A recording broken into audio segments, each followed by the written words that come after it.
ልጅ እኮ እግዚአብሔር ስጦታ ነው። ስጦታ ደግሞ ልክ እንደዚህ ተሸፋፍኖ ሲሰጥ ነው ደስ የሚለው። ሰላም ውድ ቻናላችን ቤተሰቦች፣ ዛሬ በኢትዮጵያ የፊልም ኢንዱስትሪ ውስጥ ትልቅ መነጋገሪያ ስለሆነውና አዲስ ፊልም ልዩ መረጃ ይዘንላችሁ ቀርበናል። ቀን ዘራፊ የተሰኘውንና ብዙዎችን በጉጉት እያስጠበቀ ያለው አዲስ አማርኛ ፊልም በቅርብ ለእይታ እንደሚበቃ ታውቋል። ይህ ፊልም በታዋቂው ደራሲና ዳይሬክተር ሙሉዓለም ጌታቸው የተሰራ ሲሆን የበርካታ አንጋፋና ወጣት ተዋናዮች ተሳትፎ እያስተናገደ ነው።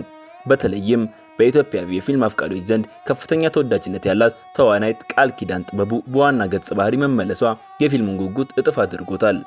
ከቃል ኪዳን በተጨማሪ ተወዳጇ ተዋናይት ማርታ ጎይቶምና ሌሎች ታዋቂ ባለሙያዎች በፊልሙ ላይ መሳተፋቸው ቀን ዘራፊ ከፍተኛ ጥራት ያለው ሥራ መሆኑን ማሳያ ነው ተብሏል።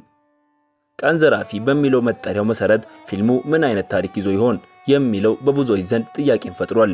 ግምቶች እንደሚያሳዩት ፊልሙ በፍቅር በሚስጥርና በከባድ ድራማ የተሞላ ነው።